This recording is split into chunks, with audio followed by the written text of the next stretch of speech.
Assalamualaikum warahmatullahi wabarakatuh.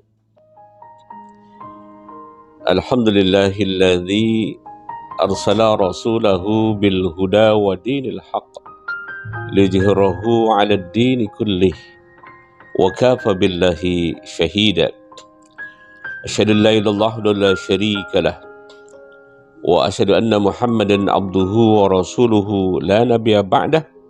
Allahumma shalli ala sayyidina Muhammad wa ala alihi washabihi wasallam.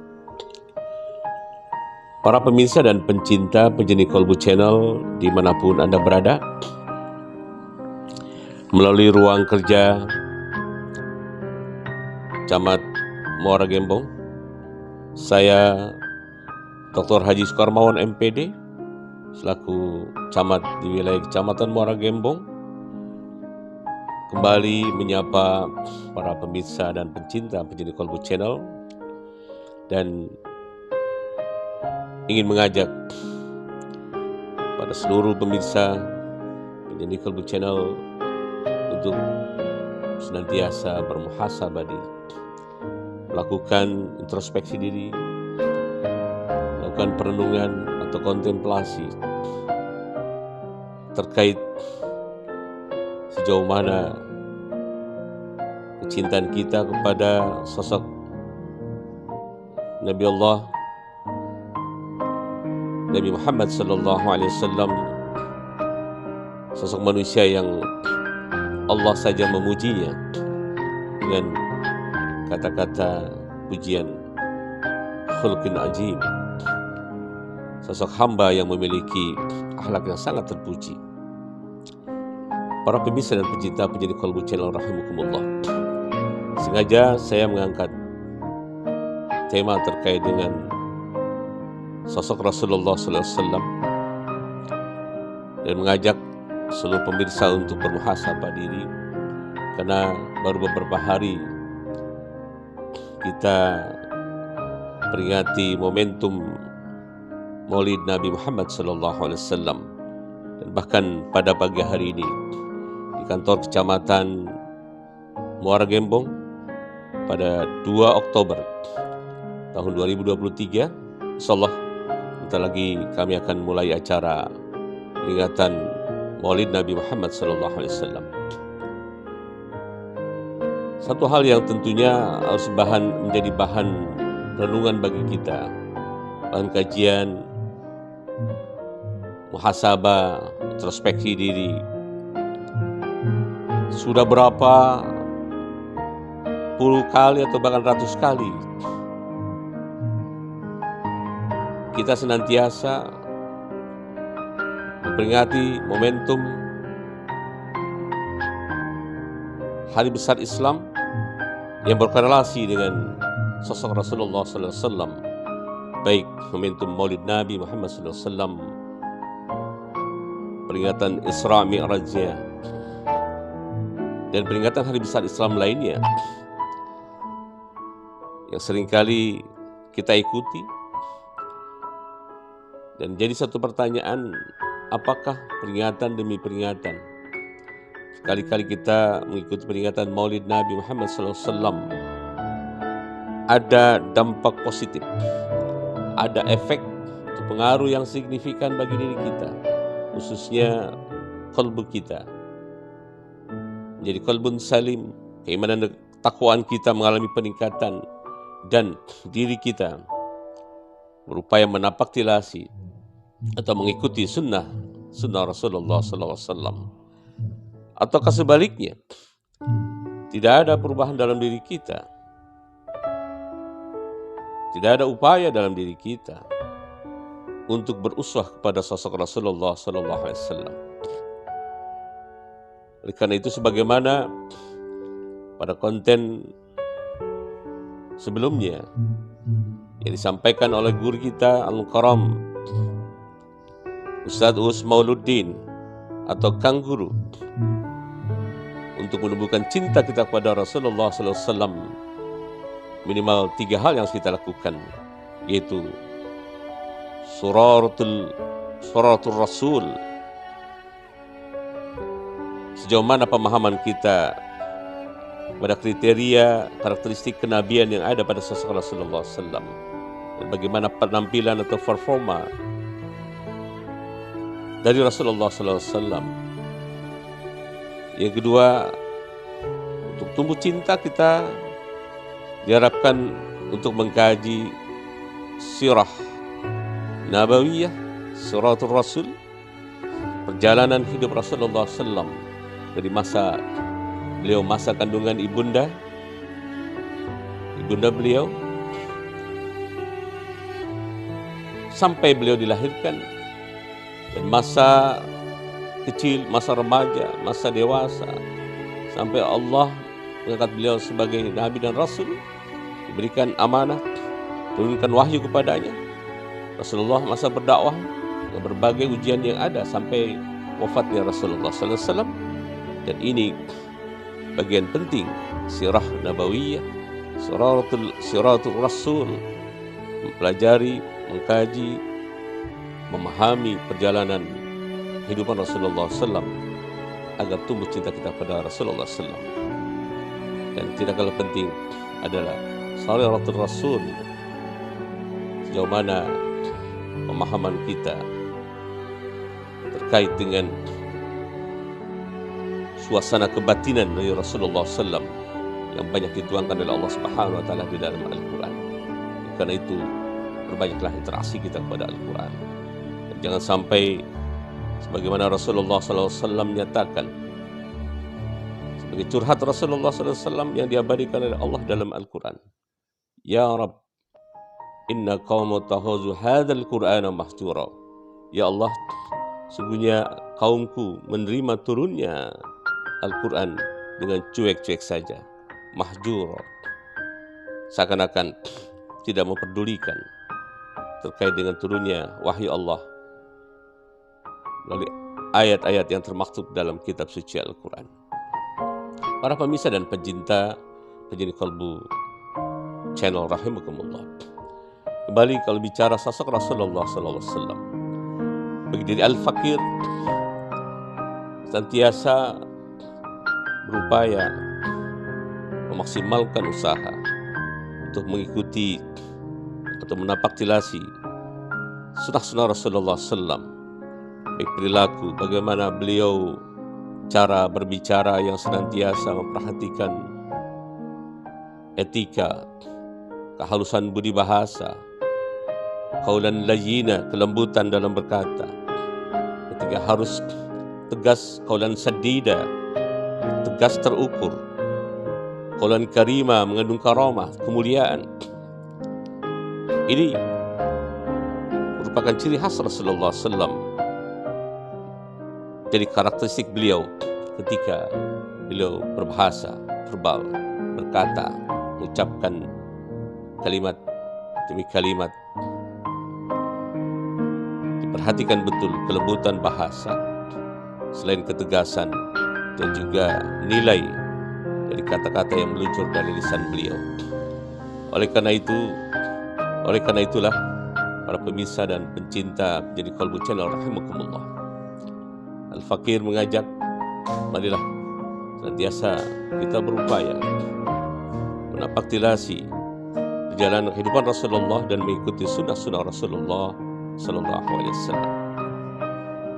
Berbicara tentang sosok Rasulullah, mengenai perilaku beliau, akhlak beliau, yang Allah memujinya dengan khulqun ajim, bahwa beliau memiliki akhlak yang terpuji. Patut kita ingat bagaimana ketika Rasulullah SAW memperlakukan istri beliau ketika beliau pulang berdakwah larut malam.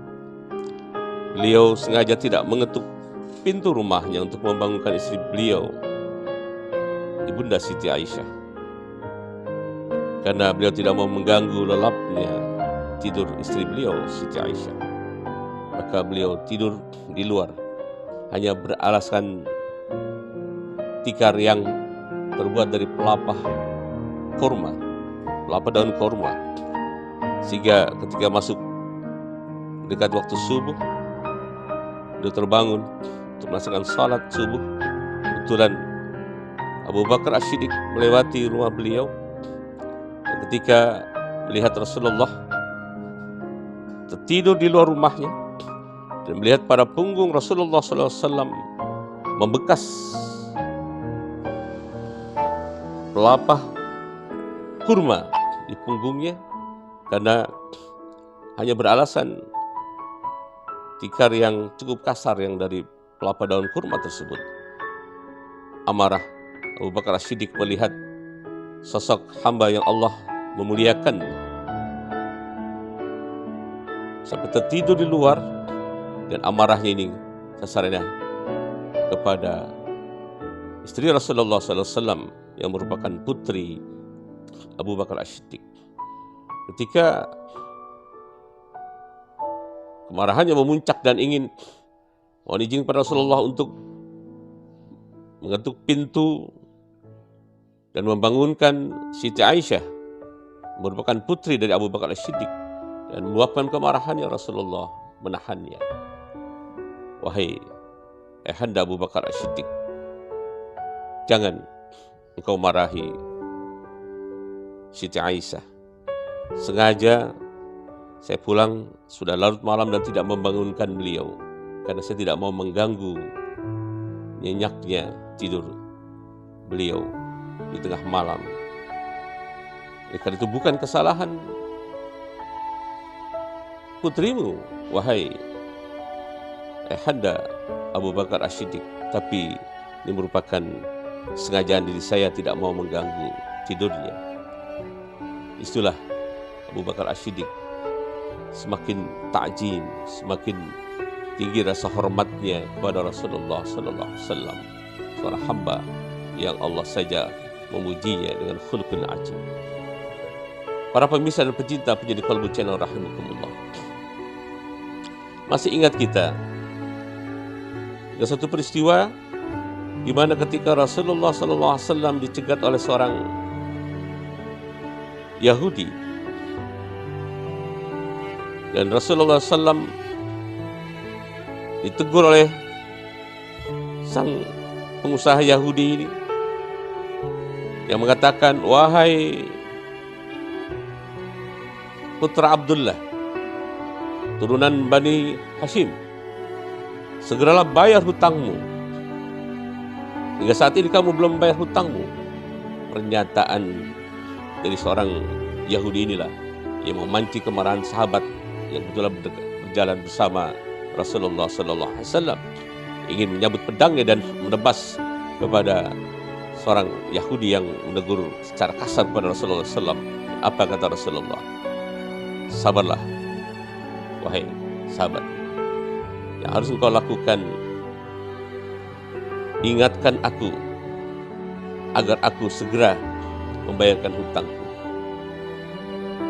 dan ingatkan kepada beliau, pengusaha Yahudi ini, agar sedikit menjaga etika kata-katanya, melembutkan kata-katanya. Jadi jangan berbuat kasar. Subhanallah, luar biasa akhlak Rasulullah SAW. Ternyata Rasulullah SAW pernah menggadaikan baju perangnya dan sejumlah uang untuk kepentingan dakwahnya, dan berjanji akan menyelesaikan untuk menebus baju perangnya tersebut jika beliau sudah berkeluangan mempunyai uang. Dan ternyata keburu ditagih oleh orang Yahudi ini, dan hal yang sangat luar biasa karena kelembutan hati Rasulullah, cara Rasulullah merespon kelakuan dari orang Yahudi tadi yang ternyata hanya mencoba memancing amarah Rasulullah SAW dan ingin membuktikan bahwa Rasulullah sangat terkenal dengan akhlak yang luhur, budi pekerti yang luhur, dan ternyata dia menyaksikan langsung dengan mata kepalanya, dan akhirnya orang Yahudi ini menyatakan syahadat, masuk Islam di depan Rasulullah dan para sahabat. Subhanallah, walhamdulillah, wala ilaha illallah. Para pemirsa dan pencinta penjadi Qalbu Channel rahimakumullah, begitu banyak peristiwa, kisah-kisah nyata yang terkait dengan Rasulullah SAW dan membuktikan keluhuran dari Rasulullah SAW, keluhuran akhlak atau budi pekerti dari sosok Rasulullah SAW. Masih ingat kita ada satu kisah nyata di mana Rasulullah SAW ketika saat-saat menjelang wafatnya, ketika sudah menurun kondisi kesehatannya, beliau berkesempatan dalam satu khutbah di depan para jamaahnya. Dan beliau merasakan bahwa tidak lama lagi Allah akan menjemputnya untuk menghadap Allah Subhanahu wa Ta'ala. Ada perkataan beliau, jika sekiranya ada yang pernah terzolimi oleh diriku, maka silakan sampaikan, dan aku akan mempersilakan untuknya membalaskannya kepadaku jika memang pernah aku menyakitinya, menzoliminya. Semua terdiam. Mana mungkin ada yang mengatakan bahwa dia pernah disakiti Rasulullah SAW atau dizalimi Rasulullah SAW dan ingin membalas dendam ketika Rasulullah memberikan kesempatan untuk balas dendam. Karena Rasulullah begitu mulianya, sangat disegani, sangat dihormati. Tetapi pada momentum itu ada seorang pemuda yang dia kemudian berdiri mengangkat tangannya, ya Rasulullah, aku ya Rasulullah, pernah kau sakiti ya Rasulullah, engkau melecutkan pecutmu ke tubuhku, ke badanku. Ternyata pada saat itu, pada saat peperangan di medan perang, Rasulullah tidak sengaja ketika melecutkan pecutnya untuk mempercepat hentakan kuda, beliau tidak sengaja ternyata pecutnya itu mengenai punggung salah seorang pemuda yang juga ikut dalam peperangan tersebut. Akhirnya apa yang terjadi? Ketika Rasulullah mendapatkan pernyataan dari sang pemuda yang menyampaikan bahwa ia pernah kena pecut Rasulullah SAW pada bagian punggungnya, akhirnya Rasulullah SAW memerintahkan salah seorang sahabat untuk mengambil pecut yang pernah digunakan untuk dan mengenai punggung si pemuda tadi. Dan luar biasa, ketika sahabat mengambil pecut ke rumah Rasulullah SAW dan ditanyakan oleh putri beliau, untuk apa pecut ini? Untuk apa Rasulullah meminta pecut ini? Ketika sahabat menjelaskan kepada Fatimah Az-Zahrah, putri Rasulullah SAW, tentang peristiwa yang terjadi di masjid tadi, beliau menangis. Meskipun sambil menyerahkan pecut itu, beliau menangis. Tolong sampaikan kepada pemuda yang ingin membalas dendam, memukul ayahanda dengan pecut ini, janganlah keras-keras, karena ayahanda dalam kondisi sakit. Fatimah Az-Zahra menangis. Dan sebenarnya begitu juga dengan sahabat. Para jamaah di masjid itu pun semua tertunduk dan menitikkan air mata. Karena ada sahabat Umar bin Khattab yang emosional dan akan menebas si pemuda yang berani untuk membalas dendamnya kepada Rasulullah SAW, tapi Rasulullah menahannya. Apa pernyataan Rasulullah pada kesempatan itu? Biarkan, jangan engkau sakiti dia. Biarkan aku menerima balasan dari perbuatanku yang telah menyakiti dia.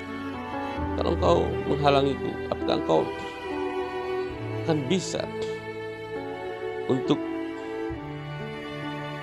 menggantikan kesalahanku kelak di yaumil akhir ketika dihisab oleh Allah Subhanahu wa Ta'ala? Inilah satu keluhuran akhlak atau budi pekerti Rasulullah SAW, sungguh luar biasa. Singkat cerita, pecut yang sudah diserahkan pada Rasulullah SAW, dan Rasulullah SAW menyerahkan pecut itu kepada sang pemuda yang dulu pernah terkena punggungnya. Sebenarnya itu ketidaksengajaan Rasulullah SAW, tidak melihat ada anak muda ini di belakang Rasulullah SAW. Maka Rasulullah SAW, meskipun itu ketidaksengajaan, tetap mempersilahkan, menyerahkan pecut itu kepada sang pemuda, dan Rasulullah SAW berlutut memasang punggung beliau untuk dipukul oleh sang pemuda tersebut, untuk dipecut. Kemudian apa yang terjadi?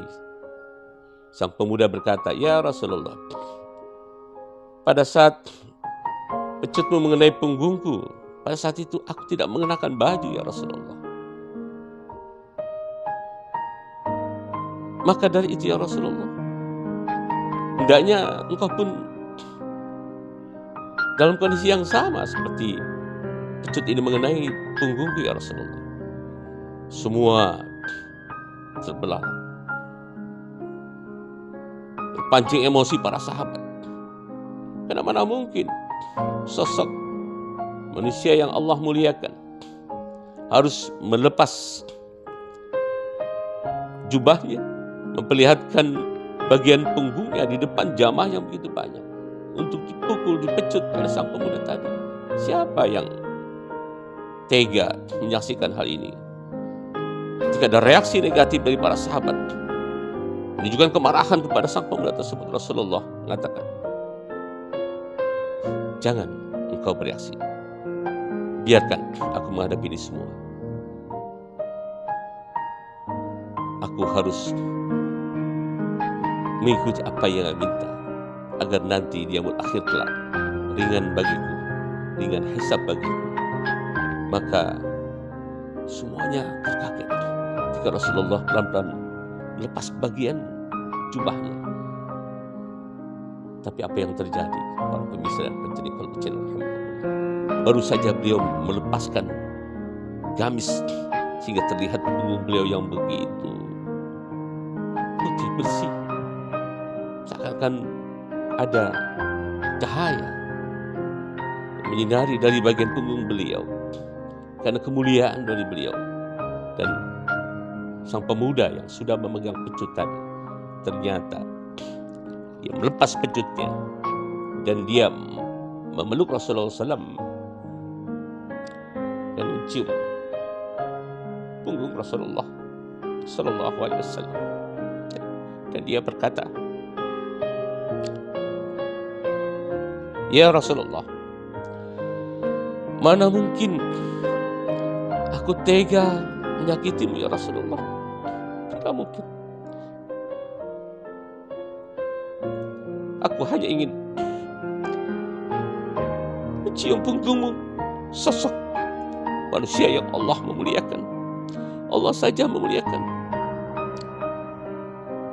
Dan hamba berharap telah menjadi wasilah bagi hamba bisa bersama-sama denganmu ya Rasulullah di surga nanti." Ternyata itu yang diinginkan sang pemuda. Bukan untuk membalas menyakiti Rasulullah dengan memecut punggung Rasulullah. Ternyata dia hanya ingin mencium punggung manusia yang Allah sangat muliakan. Para pemirsa dan pencinta di Qalbu Channel, begitu banyak peristiwa yang menjadi ibrah bagi kita. Dalam momentum lain, pernah juga Rasulullah SAW ketika momentum dakwah menyampaikan materi dakwahnya di depan para jamaah, yang beliau terdiam kemudian terisak, sedang menangis. Ini membuat tanda tanya para sahabat, ada apa gerangan yang membuat Rasulullah SAW menangis? Meskipun ada beberapa sahabat dekat yang meyakini bahwa ini turun firman Allah, turun ayat atau turun wahyu dari Allah Subhanahu wa Ta'ala. Dan ternyata benar. Jika ada yang bertanya, "Ya Rasulullah, gerangan apa yang membuat engkau menangis sampai bergetar tubuhmu dan air matamu sampai membasahi kerah jubahmu ya Rasulullah?" Rasulullah mengatakan, sungguhnya telah turun wahyu kepadaku. Ternyata itulah ayat pada surah Al-A'la. Bal tu'siruna al-hayata ad-dunya wal akhiratu khairun abqa. Bahwa begitu banyak